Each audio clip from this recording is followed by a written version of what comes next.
तो आज की क्लास में हम सीखेंगे केस स्टडी 3 में परचेस या सेल करता है और उसका अगर आउटपुट आईजीएसटी और इनपुट आईजीएसटी के साथ एडजस्टमेंट होने के बाद अगर एक्सेस रह जाता है तो उस अमाउंट को हम किस तरह से सीजीएसटी के साथ एडजस्टमेंट करते हैं।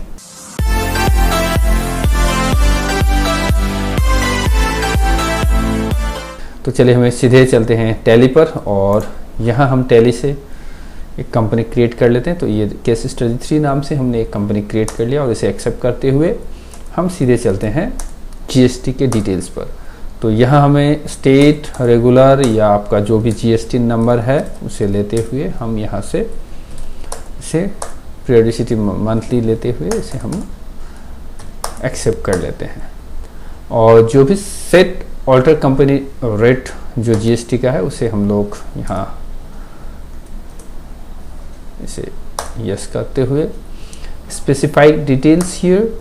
तो हमारा जो भी एचएसएन है आप यहाँ देख सकते हैं, एचएसएन 8471 ईयरबड जो मेरा आइटम है। तो ईयरबड हमारा आइटम है 8471 एचएसएन है। तो चलिए 8471 से हम लोग शुरू करते हैं। 8471 इसका एचएसएन ये है ईयरबड। तो इसका description specified details here taxable और इसका परसेंटेज हमारा रहेगा 18%। Eligible for input tax credit इसे यस करते हुए हम इसे एक्सेप्ट कर लेते हैं। तो चलिए इसे भी हम एक्सेप्ट कर लेते हैं और ये हमारा कंपनी बनकर तैयार हो चुका है। और हमने जो भी जीएसटी रिलेटेड सेटिंग्स थे वो हमने अब ऑलरेडी यहाँ पे ले लिया हुआ है। तो चलिए अब हम ट्रांजेक्शन्स की ओर जाते हैं। तो सबसे पहले हमारा मास्टर्स के अंदर हम बनाएंगे लेजर्स। तो क्रिएट के अंदर जाते हुए लेजर्स बनाएंगे। तो चलिए हम देखते हैं लेजर, पहला लेजर हमारा क्या बनेगा। तो क्योंकि हमारा कंपनी परचेस कर रहा है एसबी एंटरप्राइज सप्लायर से, तो हम एसबी एंटरप्राइज का हम एक लेजर बनाते हैं और उसे अंडर सन्ड्री क्रेडिटर के अंडर में रखते हुए जो भी डिटेल्स का दिया गया है उसे हम फिलअप करते हैं। और ये जो भी रजिस्ट्रेशन टाइप है वो रेगुलर लें और उसका जीएसटी नंबर, तो हमें ये जीएसटी नंबर कॉपी करना है और इसे यहाँ पेस्ट करते हुए हम इसे एक्सेप्ट कर लेते हैं। तो ये मेरा पहला सप्लायर का डिटेल्स जो भी था हमारा लेजर्स में वो हमने यहाँ पे एंट्री कर चुके हैं और एक लेजर हमारा बन चुका है। तो दूसरा लेजर है हमारा MSND एंटरप्राइज जो कि बिहार का सप्लायर है। तो चलिए हम यहाँ से लेते हैं सन्ड्री क्रेडिटर और यहाँ से हम इसे बिहार लेते हैं और जो भी जीएसटी नंबर यहाँ है बिहार का उसे हम देते हुए इसे हम एक्सेप्ट कर लेते हैं। तो ये हमारा परचेस के लिए 2 सप्लायर बन गए। तो चलिए हम परचेस अकाउंट का भी एक लेजर बना लेते हैं और ये इस तरह से हमारा परचेस का एक लेजर बन गया। क्योंकि जीएसटी हम कंपनी लेवल पे सेट कर चुके हैं तो यहाँ पूरा डिटेल्स हमारा आ गया। उसके बाद हमारा अब हम सेल करते हैं जो केके एंटरप्राइज को। तो सेल्स के लिए हमें केके एंटरप्राइज, तो यहाँ हमारा होगा सन्ड्री डेटर, जो भी डिटेल्स है उसे फिल करते हुए स्टेट आसाम लेते हुए रेगुलर में यहाँ आप ले सकते हैं इसका जीएसटी नंबर और उसका जीएसटी मंथ देते हुए इसे हम एक्सेप्ट कर लेते हैं। तो फिर तो अगला कस्टमर हमारा है AR एंटरप्राइज। तो चलिए इसे हम कॉपी करते हैं और ये सन्ड्री डेटर के अंदर लेते हुए सारे डिटेल्स को अब हम यहाँ से स्टेट बिहार लेते हुए हम आते हैं उसके जीएसटी नंबर पे। तो चलिए इसे फिल करते हुए आगे हम इसे एक्सेप्ट कर लेते हैं। उसी तरह से सेल्स अकाउंट्स के नाम से भी हम एक लेजर बना लेते हैं जहां हमें सारा डिटेल्स यहाँ से गुड्स सेलेक्ट करते हुए इसे एक्सेप्ट कर लें। उसी तरह से हम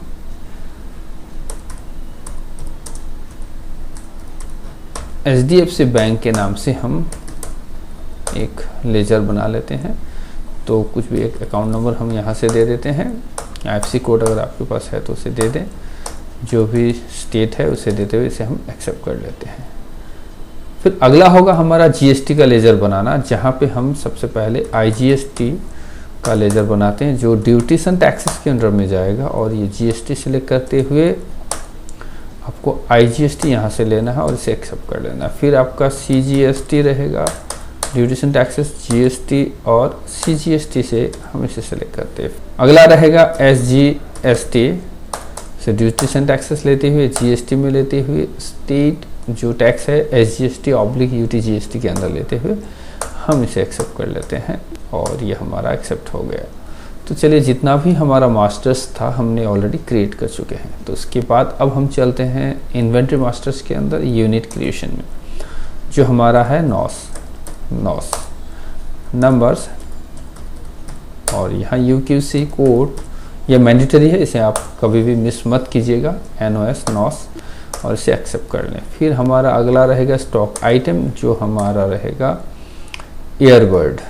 तो वायरलेस ईयरबड हमारा जो भी आइटम है उसे ले लेते हैं और ये प्राइमरी रखते हुए इसे हम कुछ में एक्सेप्ट कर लेते हैं। तो अब तक हमने कंपनी क्रिएट कर लिया, उसका जो भी सेटिंग्स GST रिलेटेड था उसे एक्टिवेट करते हुए जो भी डिटेल्स हमने दिया। फिर मास्टर्स के अंदर जाते हुए हमने क्रिएट पे जाके लेजर क्रिएशन किया। फिर अगला हमारा इन्वेंट्री के अंदर यूनिट और स्टॉक आइटम को क्रिएट किया। अगला स्टेप हमारा है अब वाउचर एंट्री की ओर। तो चलिए, इसका हम ट्रांजैक्शंस ले लेते हैं। तो हमारा जो कंपनी है वो सबसे पहले परचेस कर रहा है, जो ईयरबड है वो SB एंटरप्राइज से। तो SB एंटरप्राइज से हमने ईयरबड 20 नॉस 5000 के रेट में हमने खरीदा। तो चलिए, इसे हम एंट्री करते हैं। तो उसके लिए वाउचर्स में जाए, शॉर्टकट के लिए V है, F9 प्रेस करते हुए वाउचर नंबर 1 को प्रेस करते हुए आप आगे आए।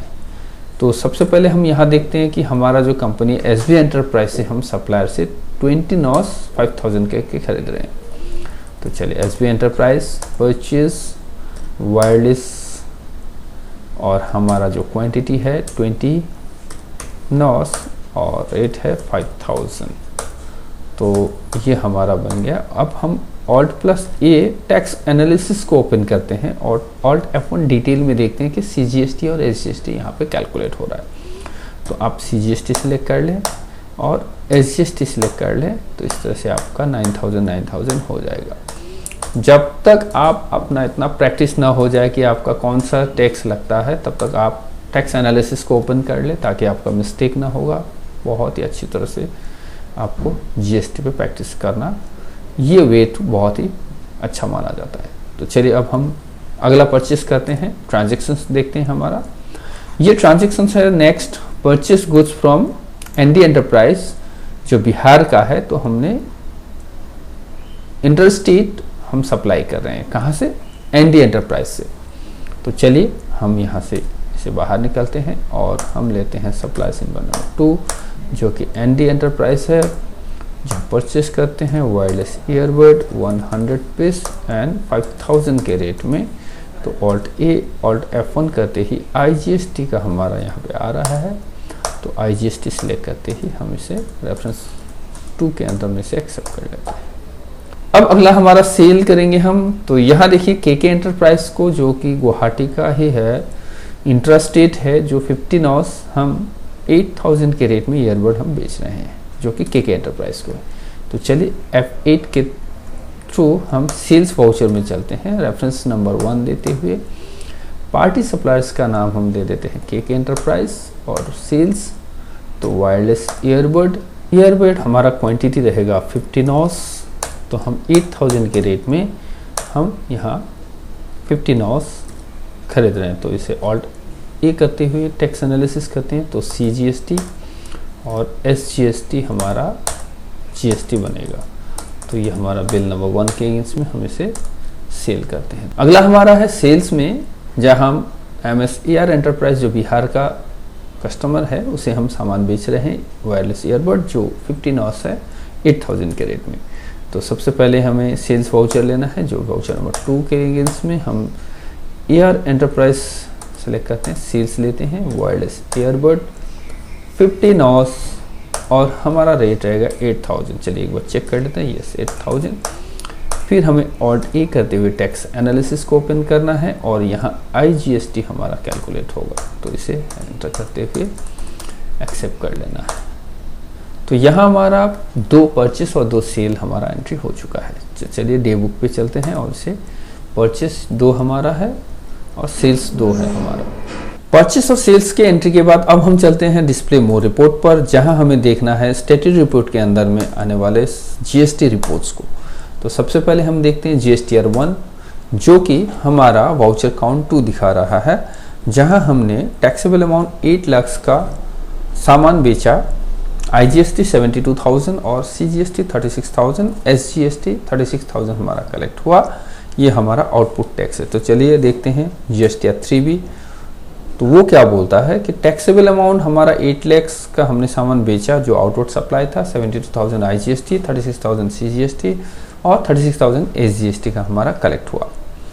जहां हमें एलिजिबल इनपुट टैक्स क्रेडिट, जो net input tax credit available दिखा रहा है, वो दिखा रहा है कि आप 72,000 आपने टैक्स कलेक्ट किया, मगर आपको 90,000 का ITC क्लेम करने का अवेलेबल ऑप्शन यहाँ पे दिया गया है, जो कि मेरा अभी तक 72,000 ही कलेक्ट हुआ, 18,000 मेरा और मिलना बकाया रह जाएगा। तो उसी तरह से CGST में देखते हैं तो 36,000 हमने कलेक्ट किया, वहां से हमें 9,000 का इनपुट टैक्स क्रेडिट मिलेगा। इसी तरह SGST पे भी 36,000 कलेक्ट हुआ और 9,000 का हमें इनपुट टैक्स क्रेडिट IGST हम क्लेम कर सकते हैं। तो चलिए इसे हम एक बार बैलेंस शीट पे चलते हैं, उसके बाद इसका हम एडजस्टमेंट एंट्री करेंगे। तो बैलेंस शीट में चलते हैं, Alt F1 प्रेस करते ही डिटेल में 36,000 का हमारा यहाँ आ रहा है। तो यहाँ हमारा क्या दिखा रहा है कि CGST जो है 27,000 हमें यहाँ पेमेंट करना है, SGST हमें 27,000 पे करना है, मगर IGST आपको मिलेगा। अभी भी हम IGST 18,000 हमें मिलना बाकी है। तो अगर आप सिंपली एंट्री करते हो तो 27,000 प्लस 27,000 CGST प्लस SGST आपको 54,000 का टैक्स पेमेंट करना है। अगले महीने में आपको 18,000 का ITC और एडजस्ट करने का यहाँ पे ऑप्शन दिया जाएगा। मगर हम GST के एक रूल्स, जो GST सेटअप, उस फॉर्मूले के थ्रू से हम GST को एडजस्ट करेंगे और जो भी रह गया बैलेंस उसे हम पेमेंट करेंगे। तो यहाँ आपको सिंपली देखने को मिल रहा है 54,000 का हमें GST पे करना है, CGST और SGST 27,000 करके, जबकि IGST हमें 18,000 मिलना है, डेबिट में है। तो चलिए हम इसे एडजस्ट करते हैं। तो उसके लिए हमें वाउचर में चलना है। तो सबसे पहले F7 प्रेस करते हुए इसे हम जर्नल एंट्री में लेते हैं। तो जर्नल एंट्री में चलने से पहले हम आपको एक बार एक्सप्लेन करना चाहेंगे इसको किस तरह से एडजस्टमेंट किया जाता है। तो चलिए देखते हैं। तो GST में हमारा आउटपुट GST जो हमने सेल करने के बाद 72,000 कलेक्ट हुआ है, तो वहां हमें 90,000 का input tax credit input GST से हमको एडजस्ट करने का मौका मिलेगा। तो चलिए हम यहाँ पे देखते हैं कि 72,000 का IGST हमारा आउटपुट है, जो कि इनपुट IGST से हमने उसका एडजस्टमेंट ले लिया। तो 72,000 कलेक्ट था, 90,000 तक एडजस्टमेंट मिल सकता था, मगर हमारा सिर्फ कलेक्शन ही 72,000 हुआ है, तो हमने 72,000 ही एडजस्टमेंट ले लिया और जो रह गया 18,000 वो बैलेंस हम अब नेक्स्ट हम किसी एक GST के साथ एडजस्ट करेंगे। तो यहाँ अब हमारा IGST पेमेंट करना नहीं रहा, उल्टा हमें मिलना है 18,000। तो उसी तरह से CGST देखते हैं, आउटपुट जो कलेक्ट हुआ वो 9,000 है, जबकि हम 36,000 का ITC क्लेम कर सकते हैं। तो यहाँ हम आउटपुट GST जो है वो यहाँ पे थोड़ा मैं इसे करेक्शन कर लेता हूँ, 9,000 है, और जो एडजस्ट करना है वो भी हमारा 9,000 ही एडजस्ट हो सकता है, क्योंकि 36,000 का एडजस्टमेंट हमें मिल सकता था, बट हमने सिर्फ 9,000 का ही आउटपुट GST कलेक्ट किया हुआ है। तो अब हमारा जो बैलेंस रह गया वो 27,000 हमारा बैलेंस रह गया, जो कि गवर्नमेंट को पे करना है। सेम इसी तरह से CGST में भी हमारा कलेक्ट हुआ है 9,000 रुपीज़, जहां हमने 9,000 इनपुट टैक्स क्रेडिट IGST से हमने एडजस्ट ले लिया, और 27,000 जो रह गया वो हमें अब गवर्नमेंट को पे करना है। सिंपल सा 27,000 का हमें CGST पेमेंट करना है और 27,000 का SGST पेमेंट करना है, जबकि IGST में हमें उल्टा मिलना है। तो जो 18,000 जो माइनस में है, जो हमें मिलना था, उसका एडजस्टमेंट हम इसी महीने में किसके साथ, CGST के साथ और SGST के साथ करना चाहते हैं। तो सबसे पहले फॉर्मूला बोलता है कि अगर आप आईजीएसटी के साथ एडजस्टमेंट हो जाने के बाद जो भी बैलेंस बचता है उसका आप सीजीएसटी के साथ पहले एडजस्टमेंट लो। तो ये आईजीएसटी का जो अमाउंट 18,000 है वो मैं 27,000 से एडजस्टमेंट करता हूँ। तो 27,000 का जो मेरा बैलेंस बच गया था सीजीएसटी, उसमें से आईजीएसटी का ये जो बैलेंस है उसे ले लेता हूँ। तो ये मेरा अब 9,000 का सीजीएसटी बन गया। तो गवर्नमेंट को मुझे 9,000 ही सीजीएसटी पे करना, जबकि एसजीएसटी में मेरा अब कोई भी आईजीएसटी या किसी में भी बकाया नहीं रहा, तो मैं अब किसी से भी इसको एडजस्ट नहीं कर सकता। तो 27,000 मुझे एसजीएसटी पे करना है। तो 27,000 प्लस 9,000 36,000 का हमारा जीएसटी पेमेंट करना बनता है।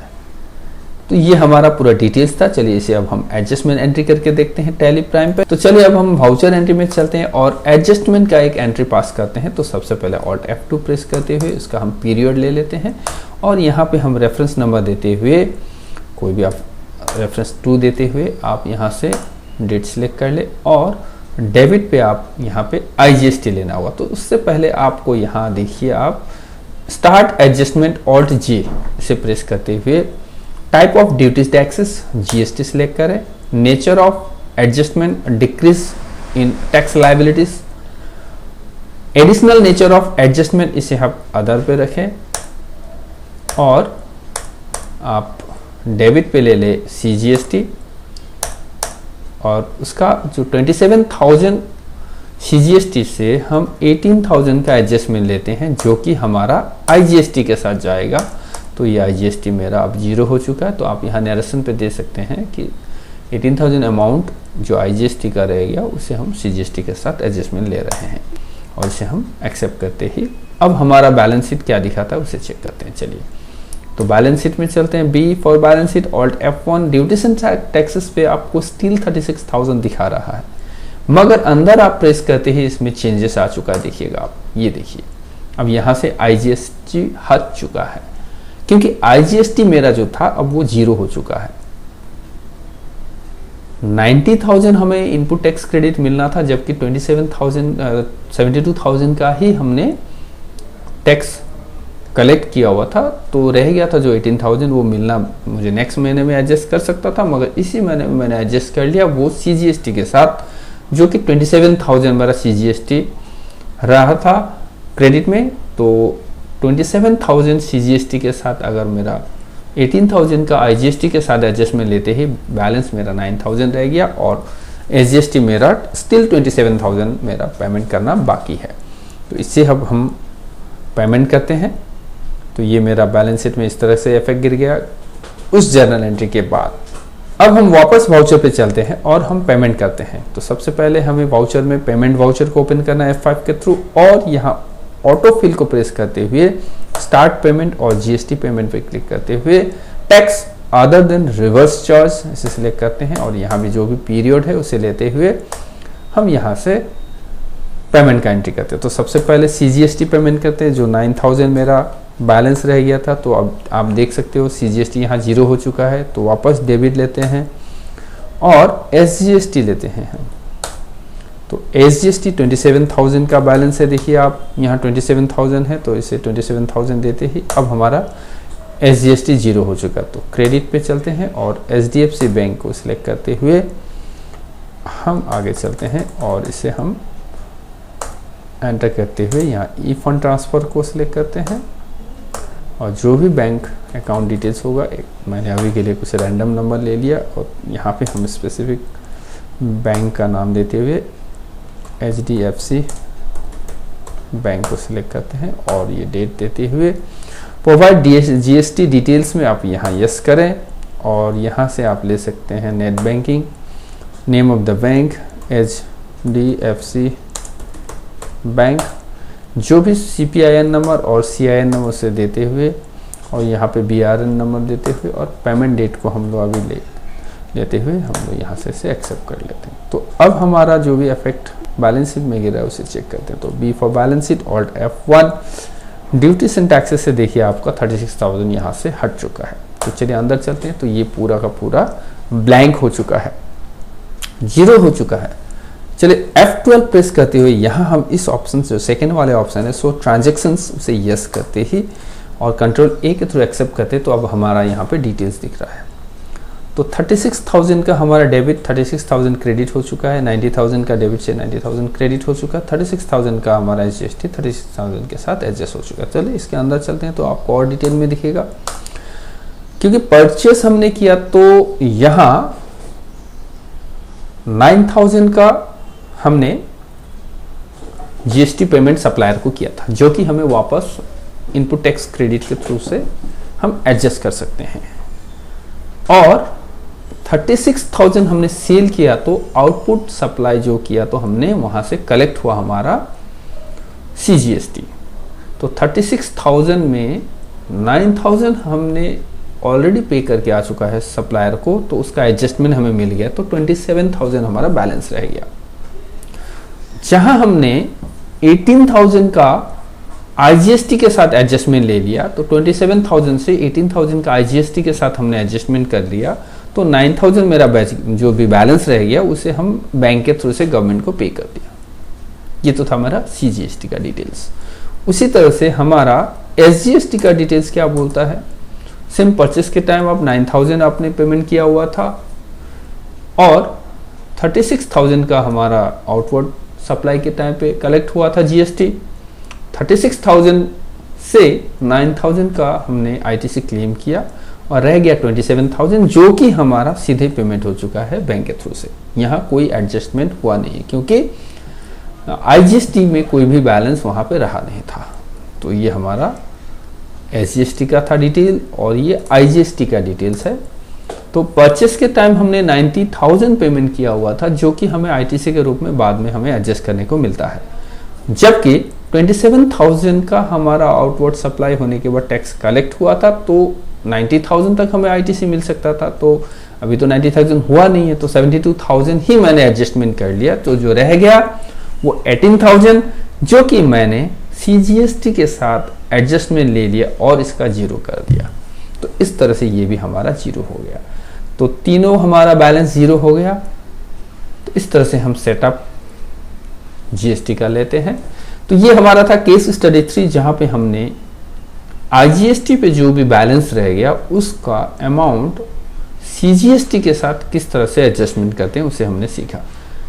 अगले लेक्चर में हम सीखेंगे IGST में रहने वाला बैलेंस को हम किस तरह से SGST के साथ एडजस्टमेंट करेंगे।